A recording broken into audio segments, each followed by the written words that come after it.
1968 നമ്മോട് വിട വാങ്ങിയ തിയോഫിനച്ചൻ 2026 ആഗോള സഭയിലെ ഒരു ധന്യനായിട്ട് അവരോധിക്കപ്പെട്ടു. അതിൻ്റെ ഒരു നാൾ വഴിയാണ് നിങ്ങളുമായിട്ട് ഞാനിവിടെ പങ്കുവയ്ക്കുന്നത്. അച്ഛൻ 1968 മരണം പ്രാപിച്ചു, ഇവിടെ അടക്കം ചെയ്തു. പിറ്റേ ദിവസം തൊട്ട് തന്നെ വളരെയധികം ഭക്തർ അച്ഛന്റെ കുഴിമാടത്തിൽ വരികയും പ്രാർത്ഥിക്കുകയും തിരികൾ കത്തിക്കുകയും പൂച്ചെണ്ടുകൾ വെക്കുകയൊക്കെ ചെയ്തു. അങ്ങനെ ആ വിശ്വാസികളുടെ എണ്ണം കൂടി വന്നതോട് കൂടിയിട്ട് അന്നിവിടെ ഉണ്ടായിരുന്ന വിൽഫ്രഡ് പ്രസാദം അച്ഛൻ എന്ന ഒരു നല്ല വൈദികൻ അതിനൊരു രൂപരേഖ രൂപപ്പെടുത്തുകയും അദ്ദേഹം ഒരു മാസിക ആരംഭിക്കുകയും ചെയ്തു, മനുഷ്യ സ്നേഹി എന്ന പേരിൽ. അതായിരുന്നു അതിന്റെ ആരംഭം. അതിനുശേഷം 2005 തിയോഫിനച്ചനെ ദൈവദാസനായിട്ട് പ്രഖ്യാപിച്ചു. ദൈവദാസനായിട്ട് പ്രഖ്യാപിച്ചു കഴിഞ്ഞതിന് ശേഷം 2008 സഭാ കോടതി സ്ഥാപിച്ചു ഈ കാര്യങ്ങളൊക്കെ പഠിക്കുന്നതിനായിട്ട്. ആ സഭാ കോടതിയിൽ ആദ്യം ഒരു ഹിസ്റ്റോറിക്കൽ കമ്മീഷൻ ഉണ്ട്, ചരിത്രപരമായിട്ടുള്ള കാര്യങ്ങൾ പഠിക്കുന്നതിനായിട്ടുള്ള ഒരു കമ്മീഷൻ. അവര് സാക്ഷികളെ വിളിക്കുന്നു, അവര് ഡോക്യുമെന്റ്സ് പരിശോധിക്കുന്നു. അത് വലിയ ഒരു പ്രക്രിയയായിരുന്നു. അപ്പൊ അതിന്റെ പ്രവർത്തനം നടന്നു. അതിനുശേഷം വേറൊരു കമ്മീഷനെ കൂടി സ്ഥാപിച്ചു, തിയോളജിക്കൽ കമ്മീഷൻ എന്ന് പറയും. എന്ന് പറഞ്ഞാൽ തിയോഫിനച്ചൻ പഠിപ്പിച്ച പ്രബോധനങ്ങളിൽ സഭയുടെ വിശ്വാസത്തിന് നിരക്കുന്നതാണോ, അതിൽ എന്തെങ്കിലും വ്യത്യാസമുണ്ടോ, ഇതെല്ലാം നോക്കുന്ന ഒരു കമ്മീഷനാണ് നമ്മൾ തിയോളജിക്കൽ കമ്മീഷൻ എന്ന് പറയുന്നത്. അപ്പൊ ഈ രണ്ട് കമ്മീഷനുകളും വളരെ അധികം പ്രവർത്തിച്ചു. ഈ കമ്മീഷനുകളിൽ പ്രവർത്തിച്ചത് ഏറെയും മഞ്ഞുമ്മൽ കർമ്മലീത്ത സഭയിലെ വൈദികരാണ്. ഏറ്റവും സ്നേഹാദരപൂർവ്വം നമ്മൾ ഓർക്കുന്നു പൗളിനോസ് മാലോത്തച്ഛൻ, തോമസ് ഒളാട്ടുപുറമച്ചൻ, ജോസി കുര്യാപ്പള്ളിയച്ചൻ, ഫ്രാൻസിസ് പേരെപ്പറമ്പിൽ, വിൽസൺ ശ്രാമ്പിക്കൽ, അവരെല്ലാവരും. രൂപതകളിൽ നിന്ന് അഗസ്റ്റിൻ കടയപ്പറമ്പിൽ ഉണ്ടായിരുന്നു, അതുപോലെ തന്നെ സ്റ്റീഫൻ ആലത്തറയുണ്ടായിരുന്നു. നമ്മുടെ ആശ്രമത്തിൽ നിന്ന്, കപ്പുച്ചൻ ആശ്രമത്തിൽ നിന്ന് ആദ്യം ഞാൻ സൂചിപ്പിച്ചതുപോലെ വിൽഫ്രഡ് പ്രസാദ് അച്ഛനുണ്ടായിരുന്നു, ലൂഷ്യസ് അച്ഛനുണ്ടായിരുന്നു, ബോബി ജോസ് ഉണ്ടായിരുന്നു, പീറ്റർ തോമസ് അച്ഛൻ ഉണ്ടായിരുന്നു, ആൻഡ്രൂസ് അലക്സാണ്ടർ അച്ഛൻ ഉണ്ടായിരുന്നു. ആൻഡ്രൂസ് അലക്സാണ്ടർ അച്ഛൻ കുറച്ച് ദീർഘനാൾ ഈ ശുശ്രൂഷ ചെയ്തു. അതിന്റെ കുറെയെല്ലാം ഡോക്യുമെന്റ് എല്ലാം അദ്ദേഹമാണ് സംഘടിപ്പിച്ചത്. അത് റോമിലോട്ട് അയക്കുന്നതിനും അദ്ദേഹം താല്പര്യമെടുക്കുകയുണ്ടായി. അതോടൊപ്പം തന്നെ റോമിലും നമ്മളെ സഹായിക്കുന്നതിനായിട്ട് ആളുകൾ ഉണ്ടായിരുന്നു.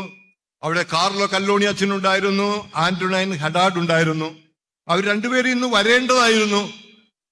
അവർക്കിന്ന് വീസ കിട്ടിയില്ല, അതുകൊണ്ട് അവർ രണ്ടുപേരും വന്നിട്ടില്ല. റോമിൽ നമ്മെ സഹായിക്കാനായിട്ട് നമ്മുടെ ഡേവിഡ് ബേസിൽ അച്ഛൻ അന്ന് റോമിലുണ്ട്, അദ്ദേഹത്തിന്റെ സഹായം ഉണ്ടായിരുന്നു. ജോൺ ബാപ്റ്റിസ്റ്റ് അച്ഛൻ അവിടെ ഉണ്ടായിരുന്നു, അദ്ദേഹത്തിന്റെയും സഹായം ഉണ്ടായിരുന്നു. ഇവരെല്ലാം ഏറ്റവും സ്നേഹാദരപൂർവമാണ് നമ്മൾ ഓർക്കുന്നത്. അപ്പൊ ഞാൻ പറഞ്ഞ രണ്ട് കമ്മീഷൻ ഉണ്ടായിരുന്നു, തിയോളജിക്കൽ കമ്മീഷനും ഹിസ്റ്റോറിക്കൽ കമ്മീഷനും.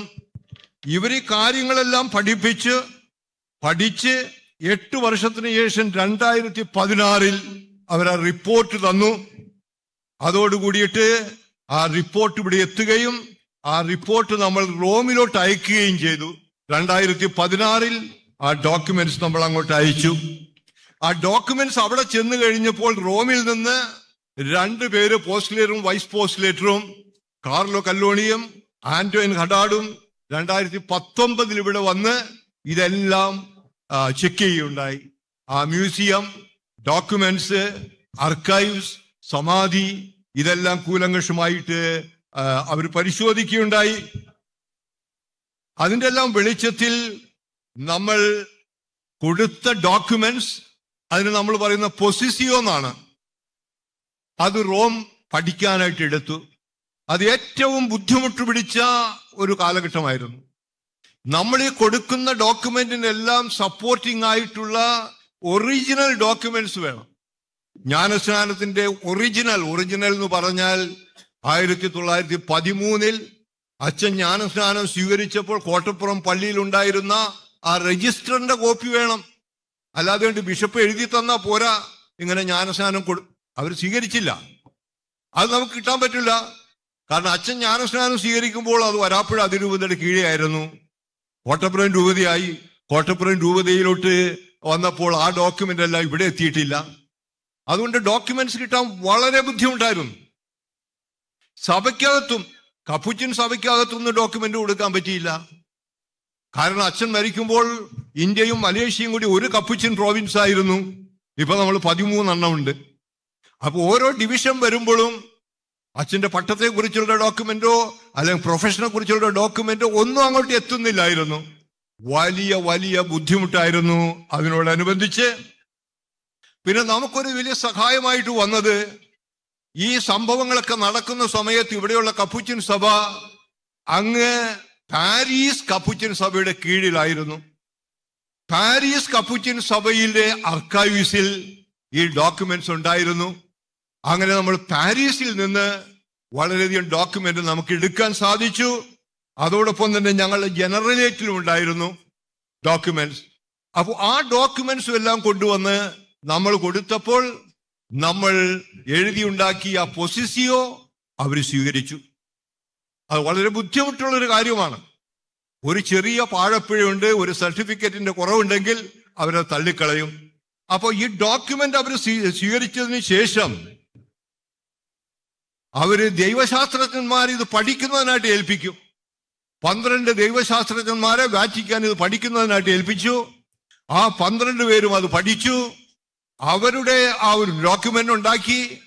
ആ ഡോക്യുമെന്റിൽ ഈ 12 പേരും തിയോഫിനച്ചന്റെ പുണ്യങ്ങളെക്കുറിച്ചും വിശുദ്ധിയെക്കുറിച്ചും വളരെ വ്യക്തമായിട്ടുള്ള ഒരു സമീപനമാണ് കാണിച്ചത്. അവരത് അംഗീകരിച്ചു.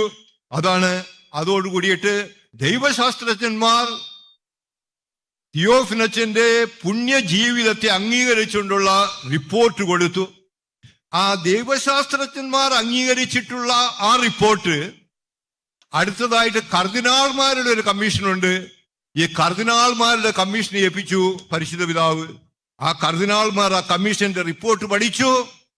അങ്ങനെ ഫെബ്രുവരി 21 കർദിനാൾമാർ പറഞ്ഞു, ഇതിൽ അപാകതയൊന്നുമില്ല, അതുകൊണ്ട് ഇത് സ്വീകാര്യമാണ് എന്ന് പറഞ്ഞു. അങ്ങനെ അത് സ്വീകരിക്കപ്പെട്ടു. ആ സ്വീകരിച്ചത് ഫെബ്രുവരി 21 അന്ന് തന്നെ പരിശുദ്ധ പിതാവ് ഈ റിപ്പോർട്ടിന്റെ എല്ലാത്തിന്റെയും വെളിച്ചത്തിൽ ദൈവദാസനായിരുന്ന തിയോഫിനച്ചനെ ധന്യനായിട്ട് പ്രഖ്യാപിച്ചു റോമില്. അതിന്റെ ഭാരതീയ സഭയുടെ ആഘോഷമാണ്, നന്ദി പ്രകടനമാണ് ഇന്ന് നമ്മൾ ഇവിടെ നടത്തുന്നത്. ഞാൻ ഈ അവസരത്തിൽ അച്ഛന്റെ ആ വിശുദ്ധി മാലോകരെ അറിയിക്കുന്നതിനായിട്ട് പുസ്തകങ്ങൾ രചിക്കപ്പെടുകയുണ്ടായി. നമ്മൾ ഇഗ്നേഷ്യസ് ഗൊൺസാൽവസ് ഇവിടെ വന്നിരിപ്പുണ്ട്. ഇഗ്നേഷ്യസ് ആണ് ആദ്യത്തെ പുസ്തകം രചിച്ചത് അച്ഛനെ കുറിച്ച്.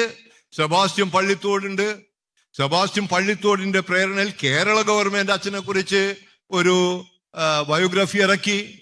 മിസ്റ്റർ ഡോക്ടർ ആന്റണി ഉണ്ട്, അതുപോലെ റൊമാൻസ് അച്ഛനുണ്ട്, അതുപോലെ തന്നെ അലക്സ് കൊടിയത്തുണ്ട്. ഇവരെല്ലാവരും അച്ഛനെ കുറിച്ചുള്ള പുസ്തകങ്ങളും ഇറക്കി. അതുകൊണ്ട് അച്ഛന്റെ ആ ഖ്യാതി എല്ലായിടത്തും പരക്കുകയും ചെയ്തു. അവരെയും ഏറ്റവും സ്നേഹപൂർവ്വം ഓർക്കുന്നു. നമ്മുടെ ഇനി അടുത്ത സ്റ്റെപ്പ് എന്ന് പറയുന്നത് ധന്യനായ തിയോഫിനച്ചനെ വാഴ്ത്തപ്പെട്ടവനായിട്ട് മാറ്റണം. അതിനെ അത്ഭുതങ്ങൾ നടക്കണം. അച്ഛന്റെ ധന്യനായ തിയോഫിനച്ചന്റെ നാമധേയത്തിൽ അനുഗ്രഹത്തിൽ അത്ഭുതങ്ങൾ നടക്കണം. അത്ഭുതങ്ങൾ നടക്കുന്നത് നിങ്ങളുടെ ജീവിതങ്ങളിലാണ്. നിങ്ങളുടെ ജീവിതങ്ങളിൽ അത്ഭുതങ്ങൾ നടക്കുമ്പോൾ തീർച്ചയായിട്ടും അതിവിടെ അറിയിക്കണം.